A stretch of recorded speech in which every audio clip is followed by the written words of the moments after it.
Welcome to my channel. Time for Bitcoin. I'm going to go ahead and bring them all on right now. I've got Mark Yusko, Bill Barheit, and Lou Kerner. What is up, fellas? Happy New Year, Scotty. Hey, Scott. Happy New Year to all of you. Bill, how's the becoming a bank thing going? I have no gray hair. Neither do I. I wear the gray Abra shirt to kind of hide the effects of becoming a bank on the head, but still alive. Never gotten so many compliments in my life for not being dead. Changed my name to Harry Potter, boy that lives. But we live to fight another day, and our clients are happy, and so I'm happy, and here we all are trying to do it again. Obviously, right? You're progressing towards becoming a legitimate bank, getting licensed. How much has 2022, we'll just call the 2022, the contagion, how much has that impacted your efforts? Well, it's vindicated it. I think, we had started this effort long before let's go back to Terra Luna 3 Arrows, which probably started the contagion. We had already started the process. We had been negotiating with regulators for quite a while. When the last straw, kind of FTX and Genesis happened, our lawyers had a discussion with the regulators, and it basically went along the lines of, hey, this puts you guys in a great position. Nothing changes. You're committed to transparency. That's what the rules require, and hopefully this will help all of us. And so, if anything, it unfortunately vindicates what we've been saying all along. I think not only on your show, but others where I've gone and said, hey, look, a lot of these other companies with poor risk management are going to die, and here's why. Now, I didn't think it was going to happen in 90 days, the whole thing. But I did think it was going to happen, and here we are. So I think for Abra, it's basically what we've been saying all along. If you are a trusted third party in a space that is decentralized and was based on the idea of no trusted third parties, you have to basically be fully committed to transparency. DeFi is the easiest way to do that. But as somebody who's providing access to DeFi, we're going to leverage regulators and eventually public markets to just be over the top about both. You mentioned that FTX and Genesis were the last straws. Mark, do you think that those are actually the last straws? Or do you think that we've got more hits to come? No, look, I do. Although I wouldn't use straw, I'd probably use, they're the last honeypots that turned out to be honeyless. Genesis, and actually that's not fair. Genesis is a very different situation than FTX. Genesis is a victim. Now, did they make some mistakes? Did they have, risk management errors? For sure. And I'm not even going to speculate or cast aspersions about, were they or people involved with, complicit with the bad actors. We know that FTX and Alameda bad. Now, I will argue, and again, I don't want to go too deep into this. I will argue it ain't the people you think it is who are bad. It's people way, way, way up higher than the useful idiots of Caroline and Sam. They are the masterminds of nothing, full stop. Just no way, no chance. So, that's a long-winded way of saying, Scott, that I think the FTX debacle is far from over. We snipped off one head of the Hydra. The other 6 heads are going to go party in 2 weeks at Davos and plan the next attack. So, we got more problems coming there. Genesis is just it's just a banking problem, right? They were victims of theft, right? One of their counterparties stole money and isn't going to pay them back. Now, it gets really messy.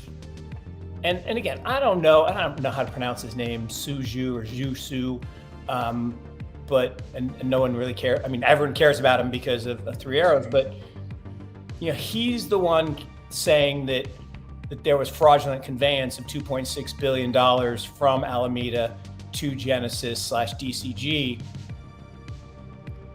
I can't confirm or deny, but if that did occur, that's going to get recalled, and that's going to cause huge stress at the Genesis DCG level. So, Lou, he mentioned everybody's going to Davos to figure out the next big move. You're going to Davos tomorrow, are you not?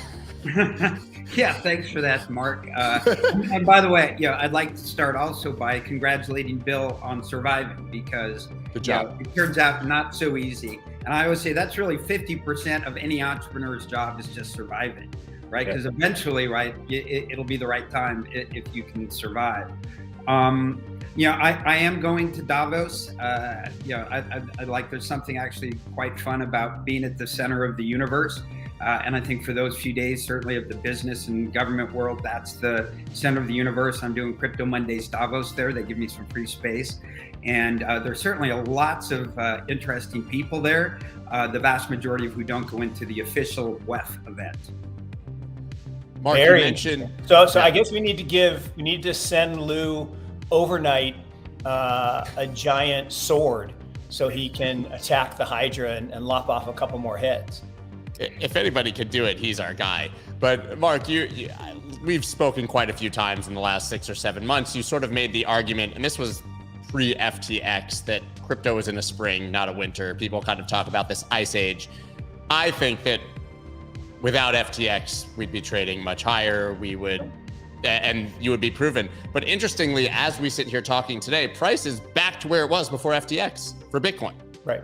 We're back. And look, spring doesn't mean straight up, right? Spring, as I described it, is not your favorite season, right? It's muddy and wet, and if you're in California, you got landslides. Better than winter.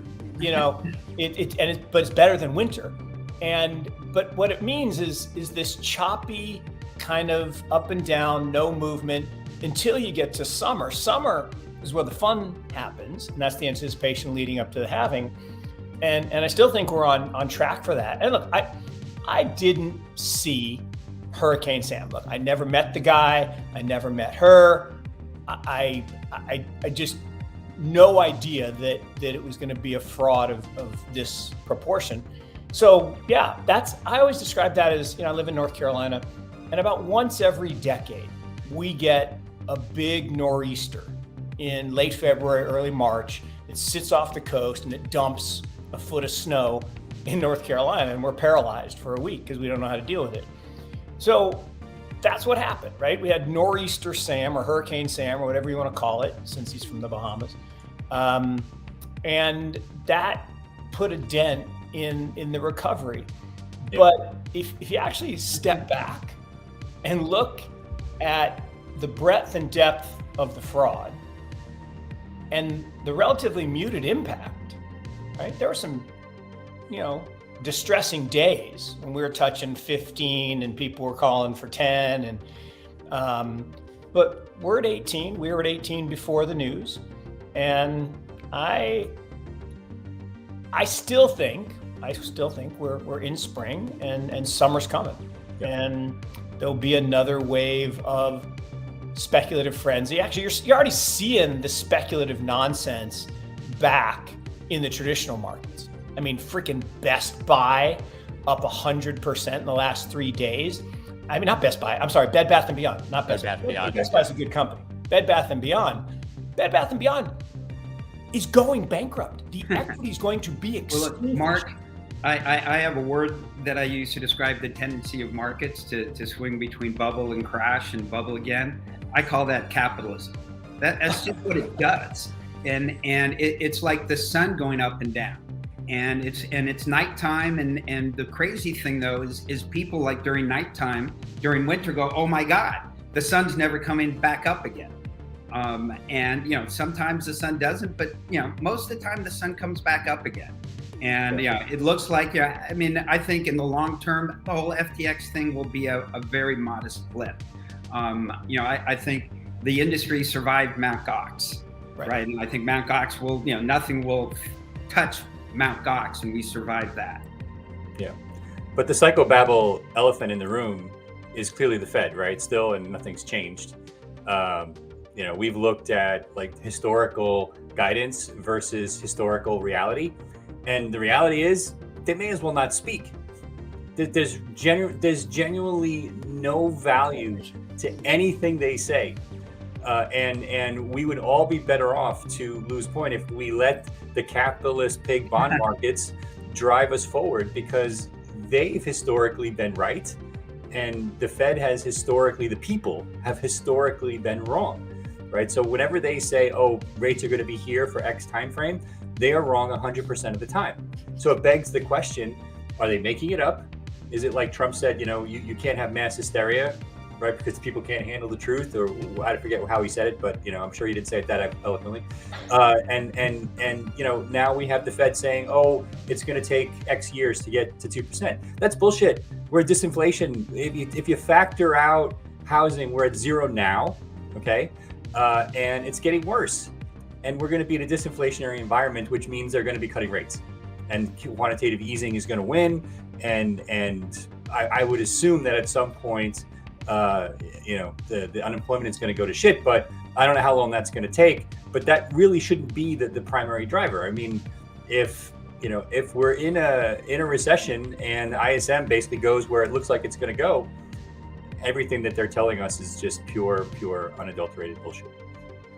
I have to laugh every single day. Obviously, I write a newsletter in the morning, so I check Bloomberg Market Wrap, and the headlines are just hilarious. To your point, it's like markets slightly up on fears of inflation, this, and then the next day, markets panicking because of inflation, and it's schizophrenia, and none of it matters. Why does it matter on a day-to-day basis what the status of inflation might be, or what the Fed might say, or what they might do? It really feels like it's broken.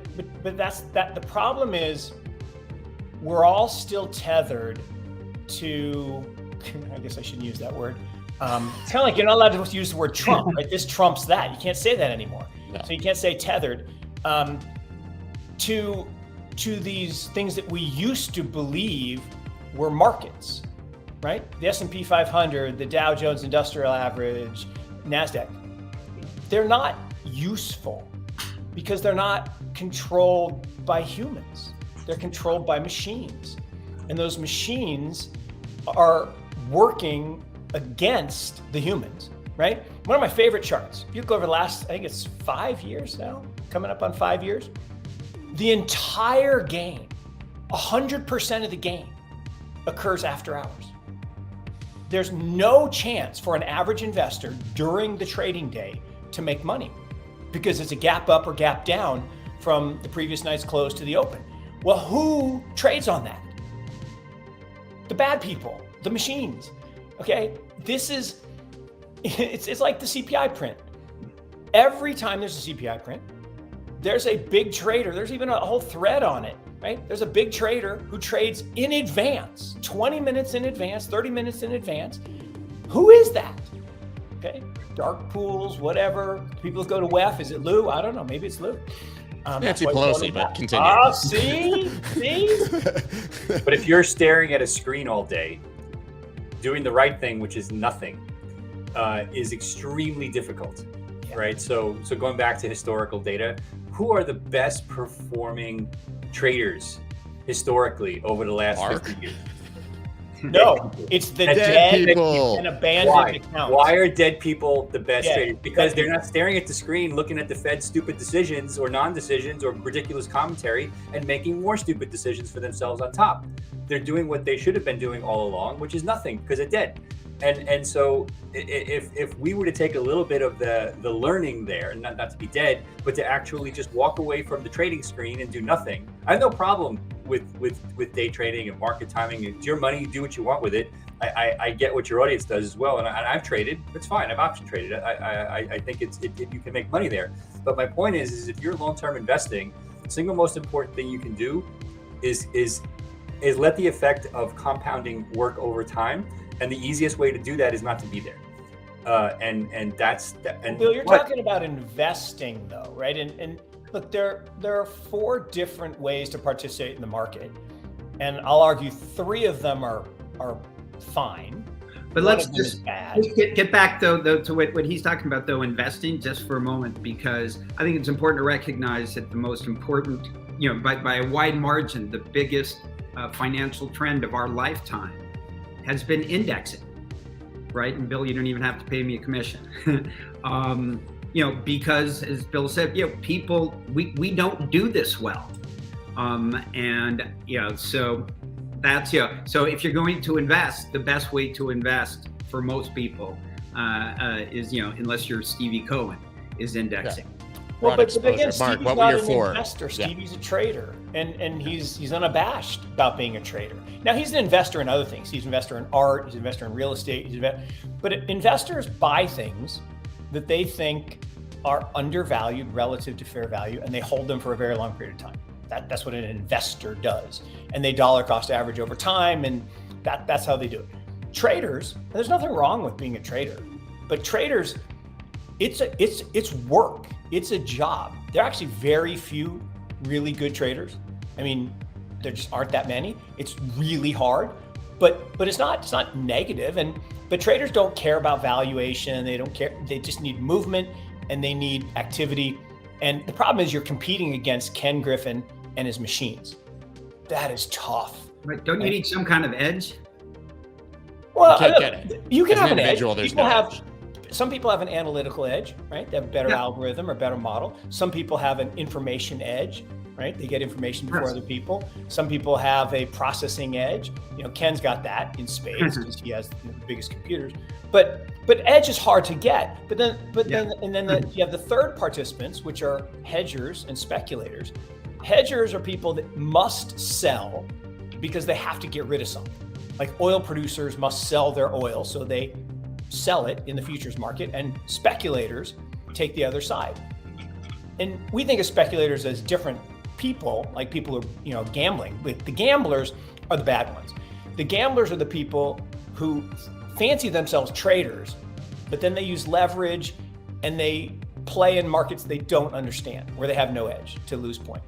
And those gamblers are all the Robin Hoodies, for whatever, I'll just make up that term, that took the stimmy check and thought they were gonna, beat the market.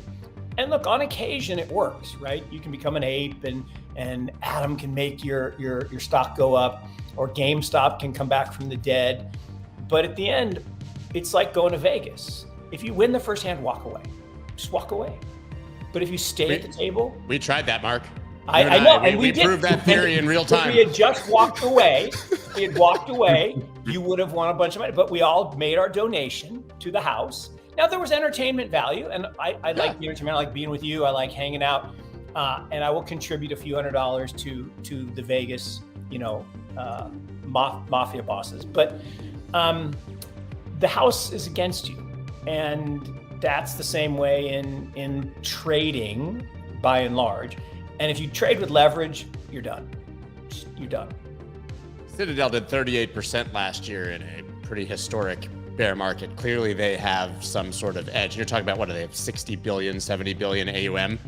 My friend is an analyst at Citadel, newly, and Ken Griffin rented out all of the Disney parks and took everyone there because they had a banner year and their families. That's the kind of money that Citadel is making right now. And what's crazy is they've had bigger percentage years. I mean, there was a year in the 90s we made 48%. This is a funny story. So we had money with him when I was at Notre Dame. We didn't invest when he was in his dorm room, but pretty close afterwards. And I've known Ken for forever. And we were at 48%. But the way their fee structure works is they pass through all of their expenses, like salaries, bonuses, rent, everything. And our fee that year was 8%. So our net was 40, okay? And go to the board meeting. And I have this one board member, he's like, "That's egregious. You need to fire them immediately." I'm like, "Well, why?" He says, "Well, we could have bought an index fund for 10 basis points. Like, right, and we would have made 23.9 because the market was up 24. Instead, we made 40. Isn't 40 better than 23.9? It's like, no, it's not. Not if you have to pay 8%. Like, no, it is. 40 is better than 23.9. It just is. To get back, to the edge thing, because I think it's important. I was actually a Wall Street analyst for a while before I really had an appreciation of edge. And what taught me edge was I got to Goldman Sachs And my first day as a research analyst, they hand me a piece of paper and they say, hey, director of research says, hey, your job is you call these 10 accounts. When you get an idea, your job is to call these 10 accounts in this order. Okay. So get my first idea. A month later, called the first account. He said, thank you so much. Great idea. Called the others. This went on, 4 or 5 times. Every time the first guy said, wow, that's great. That's great. And like the 5th or 6th time I called him, he said, for the first time you called me, what you came up with, I really disagree with you. He told me why. I told him why I thought he was wrong. He said, look, we can agree to disagree, but for the first time since you started calling me, I'm only going to put on half the position. I go, well, I don't understand. If I'm wrong, why would you put on any position? He says, because you have a piece of paper in front of you with 9 other names on it, and they're too stupid to know you're you're wrong. And I go, wow, that's an edge. That is an edge. So, that is an edge. Well, I think it's clear that the big boys have the edge, but to the point of the title, I guess, of today's stream and what we really want to talk about, most people are not Ken Griffin. Most of us are just average people who are trying to get by and who want exposure to markets, certainly more specifically the crypto market. We have this little run right now. We have 2023 to look forward to, the Fed, as you discussed. And I think the answer is going to be dollar cost averaging, but how should your average person be approaching this market now? Anyone can jump in. I think your allocation is your allocation. I mean, if you're trying to time markets, you're going to lose. As Mark said, the house is stacked against you, and the only people that consistently make money over time is people who add to risk-on asset positions over time and get out of the way. And that's what our clients want, and that's what they're doing. And I suspect this is a great time to be doing that. Obviously, there's the best times to be starting and the worst times to be starting. And the worst time to be starting apparently was October of last year, but the best time to be starting is probably now. And so, but you're still going to get to the same place. It's all a little relative, right? Whether you start, whether your investment is worth X now or Y a year ago, it doesn't really matter in 10 years. And that's the key. And nothing's changed in that regard.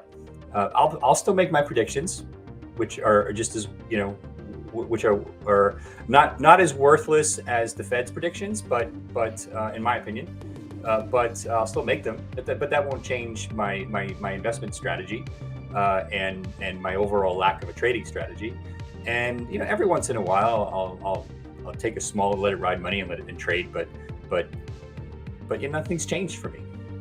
Yeah. But what are you buying? Is it Bitcoin and ETH in this market, or do you go further down I mean, you and I have obviously talked about this at length. I know that you like both, but is there anything else at this point that, seems less risky than maybe it did before? Less risky? No. I would say, look, the high vol stuff is going to remain high vol stuff. I keep about 10% in a basket of alts, particularly Solana and some others. And I'm considering rebalancing some of that, but that stuff I'll rebalance just because of the network effects and other things attached to those alts. But the 60-40 allocation I have between Ethereum and Bitcoin isn't changing. And other than the fact that Ethereum's gone up faster the last month or so, which is what I would have expected. It is what it is. Mark, what do you think? I'll chime in on a couple things. So one, no one should, and I don't actually think anyone does, invest all at one moment, right? So every year, it's like New Year's resolutions, right? All these New Year's resolutions get made. I'm going to work out. I'm going to eat right. I'm going to quit this. I'm going to do that. And it lasts, less than 18 days. Because if it lasted 18 days, then it would be a habit and you'd actually do it. But it lasts less than 18 days, then it's over. And if you do anything for 18 days, it's a habit. But it doesn't. And the same thing's true here. Is everybody's going to talk about, what's the market going to do for the next 12 months? And what's the bond market going to do? What are interest rates going to do? And like Bill said, I have my predictions. As you know, if you ask me a question, I'll give you an answer. And I always tell a story about the media consultant who said, okay, I'm going to train you on how to be a media guy. And so he asked me a question. I started the answers. What are you doing? I said, I don't know. I'm answering your questions. You never answer the question. You deflect and redirect and talk about what you want to talk about. You don't ever answer the question. But I'm a dutiful firstborn. I will always answer your question. And my wife says, right, I shouldn't give answers because people believe you if you say it forcefully. And I said, what's wrong with that? She says, what if you're wrong? I'm like, I'm wrong all the time. Just change my mind. But to Bill's point, the Fed's wrong 100% of the time, which is hard to do. Think about that. To be wrong 100% of the time, it's almost as if it's intentional. So I have to go with that. If you flip a coin, you're right 50% of the time. So you don't have to be right all the time. What you have to do is make more money when you're right than you lose when you're wrong. So that's the really tricky part of investing.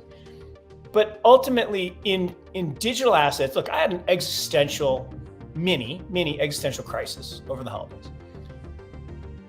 This FTX thing, it's big, right? I mean, it's a big, hairy fraud. I will argue it's beyond that. I believe it's an intentional attack to try to slow down the disruption of digital for the incumbents. That's my argument. And so I was like, look, 5 years ago, I made a choice to move from the nice, stable, steady, boring, world of traditional assets into this, glorious new world of digital assets. And I was like, what the fuck did I do? It's like all of a sudden, we're pariahs, markets are crashing, bad guys are, getting all the glory. I'm like, maybe I don't go back to, the old world and just, do my old stuff. And then, I talked to a couple people. I read Dara Albright's essay, which if you haven't read it, read it. It's amazing, about decentralized future. And I got my mojo back. And look, I'm not sitting here saying that, we're going to the moon tomorrow. I think that digital asset ecosystem is going to grow. I think we're going to take share. I think, look, the then you fight you phase, and I've been talking about this for 2 years, it's real. And the incumbents don't want us to survive, but we will. Just like the incumbents didn't want the internet to survive, they didn't want the mobile net to survive, but they did. And this will too. So I think that the one thing though that's changed for me at least is there are certain projects I actually am concerned about, because after an initial wave of activity, there's just not a lot of there. And the revelation that a huge number of SAM coins were complete fabrication, pump and dump, like bad people doing bad things, that's tough. Because if, Solana is a great example. We were early, we made a bunch of money, I was all excited about it, it looked like it was taking off. Now the activity level's gone, developers are fleeing, projects are fleeing. Turns out a whole bunch of it was bullshit FTX manipulation. That bugs me.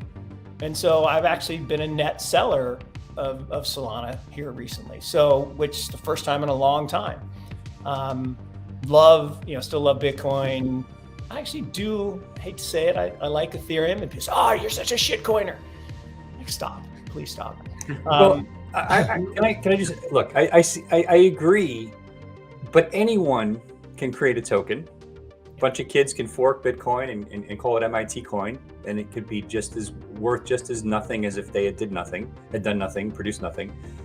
But if you consciously take this token, SAM token, FTT, whatever you want to call it, as collateral for a loan, you're dumb. Dumb. Right. It turns out that there are a lot of dumb people in the world. Mark? Yeah, I might say irresponsible. Okay. But, there are also companies with huge balance sheets that you could take something worthless as collateral from, and you might be doing them a favor for another reason. It happens in the prime brokerage world all the time. But if you don't know the financials of the company you're taking the collateral from, that's the point of taking collateral in many cases, not all, by the way, but many, right? Then you have a major problem. And I have a bigger problem with that than I do with even them creating the collateral in the first place. Yeah. The bigger issue with them creating the collateral is them front running the price via the exchange that they own, right? And so if you want to create a stupid worthless token and have fun experimenting, go right ahead. But pumping it on the public via your exchange and then dumb primes taking it as collateral, that's a much bigger concern to me than most of what the public is talking about. But to me, quite honestly, I mean, I think it was terrible what Sam does, and I feel bad for people who got crushed. But I was aware that there were dishonest people, and I think that actually the biggest impact that he's having on us is that it sucks all the air out of the room. We spend all our time talking about something that I think is going to be completely inconsequential.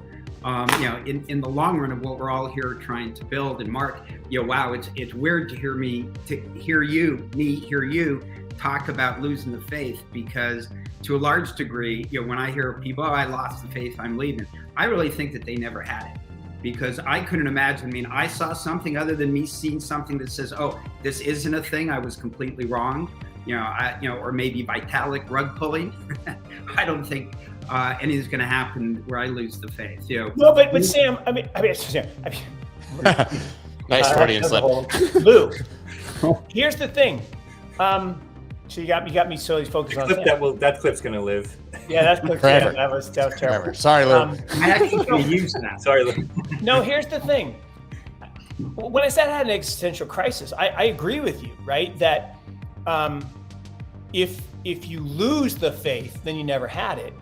I didn't lose it, but I went through a questioning period where, like you've talked about the crypto light, and I use that all the time when I'm talking to people about, when did you see the crypto light? And, it goes back to when we were with Dara on stage in Dallas, and you told your story and I told my story. And it was a long time ago. Pardon? That was a long time ago. I know, it was a long time ago. But my point is that there is a pattern of events that happened over the past couple years, most of it tied to FTX, and we can also tie it to Tether. And again, I don't want to go down that rabbit hole, but there's bad people doing bad things in the Bahamas. It's been going on for a long time, right? This goes back to savings and loan crisis, and even before then, bad people do bad things, money laundering, all kinds of bad stuff happens. The fact that the same banks, Deltec and et cetera, are involved, that got me thinking. And so I went down the thinking hole of saying, to the point, Vitalik, okay, what about a Vitalik rug pull? Well, people do know that Peter Thiel, right, the darling of the Republicans and Trumpsters, is the 8th largest donor to the Democratic Party. People know that, right? They do know that Vitalik was a Thiel fellow, right? They know that, right? They do know that there are links to intelligence in a whole bunch of projects. And for me, it's like, well, whoa. What if that apparatus that's gathering in Davos is really got it out for this area? And that's the existential part for me, that if this is bigger than bad person did bad thing, dumb people did dumb stuff, that happens in markets. But if this is a concerted effort, and I always use this, Google Satoshi Nakamoto. Just plug Satoshi Nakamoto into Google, and what do you get? You get Intelligence Central. Because Nakamoto is the surname of the people from the central part of Japan, and Satoshi means intelligence. That's too damn close to, central intelligence. So I'm still troubled, because personally, one of the reasons I'm here, or major reason I'm here, because it doesn't matter what these people in Davos do. Ultimately, if it matters what they do, then crypto isn't what I think it is. Well, and to that's a great point, Lou, in this, that for Bitcoin, I don't think it does matter what they do. I really don't. I think it is fully decentralized. I think it is resilient. I think it's proven. I don't think it matters what they do. But for a whole bunch of the other swath, Unfortunately, I think it does. I agree with you. Certainly, look, at the margin, it does matter, right? Google would be a lot bigger if it were in China, right? But Google is not in China, but it's still a friggin' big thing.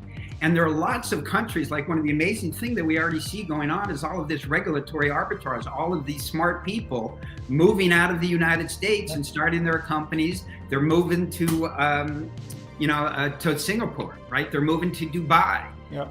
They're moving to Lisbon because they can build these companies there without this draconian government. I mean, they're not even telling us what the rules are. They're saying, hey, go do it. Don't raise your hand and ask, because if you do, the answer is no. Do what you want to do, and then we'll arrest you down the road if we want to. Thank you for staying until the end. Please like and subscribe if you appreciate my work.